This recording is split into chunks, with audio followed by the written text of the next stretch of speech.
Good morning. Welcome to Time in His Word. This morning's message is a little bit different than normal. I'm going to talk a little bit about politics.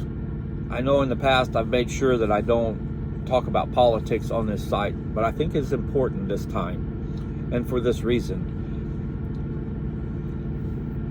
I'm not going to endorse one party or another. That's not what my intent is today. I want to focus on the fact that as Christians, we can and we should vote in political elections. And I believe this is not only our right as American citizens, but our duty as Christians to put in people of power, leaders, who align with our core beliefs. And I know this is a touchy subject, so treading lightly, not to get anyone upset or try to have you think that I'm persuading you to vote one way or another. That's not what I'm trying to do. What I'm emphasizing this morning is that we've heard both parties have their conventions within the last 2 months. Both parties have kind of laid out what the future looks like, what they're wanting to take our nations to. But what I'm saying this morning as Christians, we need to dig into His Word and we need to vote according to our core beliefs in the Bible. In other words, when we close that curtain to vote, we vote as a Christian. We don't vote as a Democrat. We don't vote as a Republican or liberal, whatever title that you have, but we vote as a Christian. And I looked up this morning and I found Hebrews the 13th chapter, and it's only 14 verses, but it kind of covers everything. It kind of gives us an outline as to how we should vote. And it starts off with, in verse 1, every person is to be in subject to the governing authorities, for there is no authority except from God, and those who exist are established by God. And we've heard in the past that God has placed this person in this position for this time, and so on and so forth. And that could be true, and I'm not disputing that. But what I want to get at this morning is that when we close the curtain in November to vote, we need to vote our core beliefs, what's in this Bible, what this Bible teaches us about life, about everything in this Bible teaches us about life, the beginning of life, the ending of life, so on and so forth. But that's my focus this morning, is that between now and November, we need to pray for guidance, for wisdom, and as to who to vote for the presidency.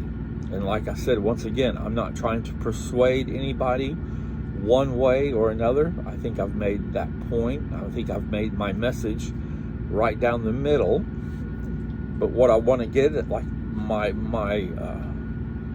sole objective this morning, is that some Christians feel and think that they shouldn't vote in elections, be it at the local level, state level, national level, and so forth.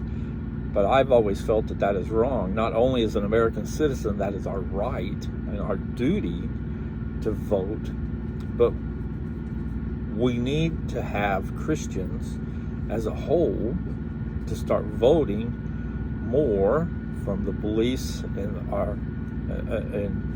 like I said before, what this Bible teaches us, and put into positions of power people who align with our core beliefs.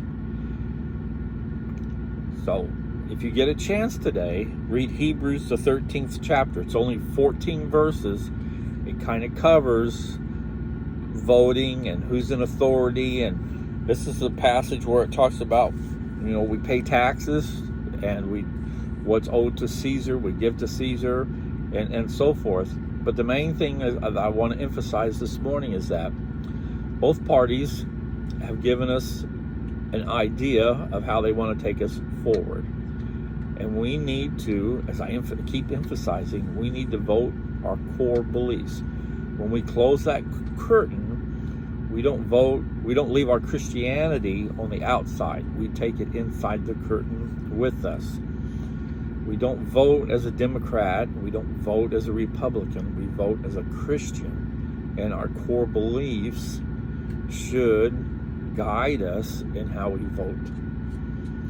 So just think about that today. For those of you who, as Christians, have always felt like you shouldn't vote, you shouldn't get involved in politics, I beg to differ. But again, this is my opinion, and this message this morning is not to emphasize or not to say one party is better than another party. That's not what I'm saying. I'm just saying, as Christians, we need to vote more now than ever for the direction we want our nation to go.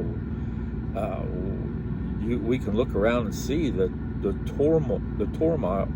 I have trouble with that word. We can look around and see the destruction that's going on. We're being told that what is right is wrong and what is wrong is right. And now more than ever, it's time for Christians, when we close the curtain, to vote in November. We vote as Christians, not one party over the other, but as Christians. And we vote by our core beliefs and what we learn and what we have been taught, what we have read in the Bible.